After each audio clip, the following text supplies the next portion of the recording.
ऐसे ही अपने घर में एक बहुत अच्छी दवा है धनिया। धनिया सूखा वाला और ताजा दोनों काम आते हैं। अगर आपको एनीमिया है, माने खून की कमी है, तो हरा धनिया पीस पीस के चटनी बना बना के खूब खाओ, उसका रस पियो। और सूखा धनिया सबसे अच्छा काम आता है थायराइडिज्म। अगर हाइपरथायराइडिज्म है, थायराइड बढ़ा हुआ है, या हाइपोथायराइडिज्म है, घटा हुआ है, दोनों ही स्थिति में सूखे धनिये को पानी में डालो, पानी को उबालो और सवेरे सवेरे घूट घूट पियो, तो लगभग 20-25 दिन में सब तरह का थायराइड खत्म कर देता सूखा धनिया। ऐसे ही आपके घर में एक बहुत अच्छी दवा है काला नमक और सेंधा नमक। आपको तो मेरी विनती है कि आप घर का नमक बदल दो अपना। पहले तो ये पिसा हुआ तो लाना बंद कर दो। आप या तो सेंधा नमक लाओ, नहीं तो काला, और वो डेले वाला लाओ। और सब्जी में नमक सब्जी बनाते समय डालो, सब्जी बनने के बाद नमक कभी मत डालो, क्योंकि सब्जी बनने के बाद नमक डाला तो वो जहर जैसा काम करता है। दाल बनने के बाद नमक डाला तो जहर जैसा काम करता है।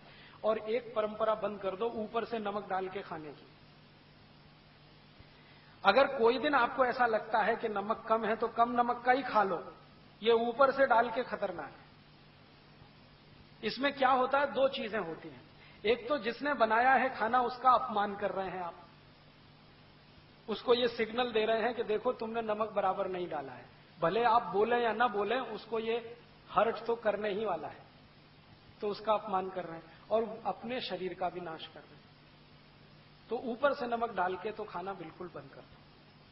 थाली में नमक रख के बैठना, नमक जितना डालना है सब्जी बनते समय, माने उबलना चाहिए, नमक डलने के बाद उसमें उबाल आना चाहिए। ऐसे ये बुरक के खाना ये तो बहुत खराब है। जैसे हम सलाद पे कई बार नमक बुरक के खाते हैं, ये बंद कर दो। अगर कोई मजबूरी ही है, बुरक नहीं है, तो वो काला नमक थोड़ा बुरक लो, और ये सफेद वाला तो बिल्कुल नहीं। तो इन चीजों से आप बहुत इलाज कर सकते हैं। नमक बदल दो, आपकी बहुत बीमारी चली जाएगी। और एक दो छोटी बातें बताता हूं कि आपके घर में कुछ ऐसी औषधियां हैं जिनको दुनिया भर के लोगों ने आज मान्यता दे दी है। वो उसमें से एक है तुलसी। अगर तुलसी आपके घर में है, श्याम तुलसी घर में है जिसके पत्ते गहरे हरे होते हैं, तो आपके घर में सब बीमारियों का इलाज है। इस तुलसी के पत्ते का काढ़ा बना के जो भी पी लेगा उसको कभी चिकनगुनिया हो नहीं सकता, ये गारंटी मैं देता हूं। और चिकनगुनिया ठीक होने के बाद जो सब शिकायतें हो रही है ना, अभी दर्द नहीं जा रहा है, कमजोरी नहीं जा रही है, एक ही दिन तुलसी का काढ़ा पी लो तो सब चला जाए। तुलसी जो है ना एंटीपायरेटिक है, माने बुखार से होने वाली तकलीफों की सबसे अच्छी दवा है तुलसी। कभी भी बुखार आ जाए, तुलसी का काढ़ा कभी भी दो, भूलो ही मत। ज्यादा तेज बुखार हो तो तुलसी के काढ़े में अदरक का रस मिलाओ, नहीं तो सौंठ का पाउडर मिलाओ। और ज्यादा तेज बुखार है तो इसमें पीपर मिलाओ, छोटी पीपर मिलाओ। और ज्यादा तेज बुखार है तो नीम की गिलोय मिला लो, या नीम के पेड़ की छाल का पाउडर मिला लो। कितना भी तेज बुखार खत्म होता है। लेकिन मेन है इसका तुलसी, बेस है तुलसी। होम्योपैथी में दवाएं तुलसी से बहुत हैं, आयुर्वेद में तो अद्भुत दवाएं हैं तुलसी की। इसका भरपूर इस्तेमाल आप अपने घर में करिए, जैसे जैसे कर सकते हैं। आप में से कई लोग आश्चर्य करेंगे, मैंने स्किन डिसीज तुलसी से ठीक किए। त्वचा के रोग, सोराइसिस, इचियोसिस, एक्जिमा, 20-20 साल पुरानी बीमारियां त्वचा की तुलसी के रस से ठीक होती। अद्भुत है तुलसी, आप रखो इसको घर में बना। और ऐसी तुलसी के जैसी ही एक बहुत अच्छी चीज है पुदीना, वो भी बने तो गमले में कर लो घर में। और इन दोनों से बराबर ही अच्छी एक चीज है एलोवेरा, ग्वारपाठा। जरूर रखो अपने घर में। ग्वारपाठे का रस अद्भुत काम करता है, त्वचा की बीमारियों में काम करता है, पेट साफ करने में काम आता है। कान में कितना भयंकर दर्द हो, ग्वारपाठे का रस थोड़ा गर्म करके एक ही बूंद टपकाओ, 3 सेकंड में दर्द खत्म कर देता है, विदिन 3 सेकंड्स। इंजेक्शन से भी तेज गति से काम करता है। किसी स्त्री और पुरुष को नपुंसकता की शिकायत हो, ग्वारपाठा बिल्कुल ठीक कर देता है, कंप्लीट क्योर करता है।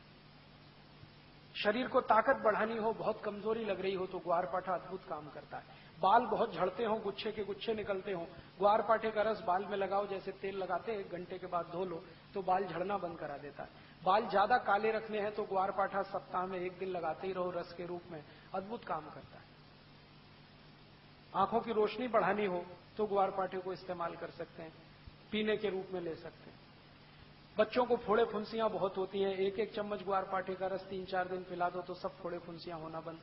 गर्मियों में घमौरियां बहुत हो जाती हैं तो ग्वारपाठे का इस्तेमाल कर सकते हैं।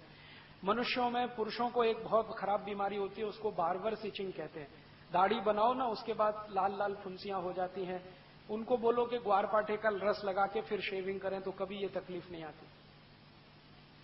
बहुत अच्छी दवा है, घर में है, आप लगा सकते हैं। घर में भी हो सकता है, खेतों में भी हो सकता है। एक दिन मैंने ये सब गिना तो 108 दवाएं हमारे रसोई में हैं, 108, और इनसे हर बीमारी ठीक हो सकती है। कहीं घर के बाहर जाने की जरूरत ही नहीं है। और मैं तो सबको चिल्ला चिल्ला के कहता हूं कि आप बीमारी से नहीं, डॉक्टर से बचो। बीमारी खतरनाक नहीं है, डॉक्टर खतरनाक। एक बीमारी से दूसरे में फंसाएंगे, दूसरे से आपको तीसरे में ले जाएंगे, ठीक ही नहीं होने देंगे।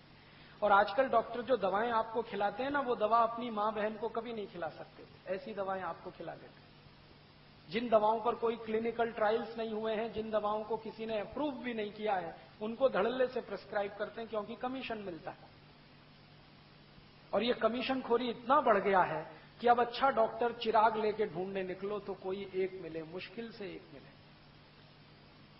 इसलिए आप इनसे अगर बचे रहें तो आपकी जिंदगी बहुत सुरक्षित रहने वाली है। तो ये छोटी छोटी कुछ बातें मैंने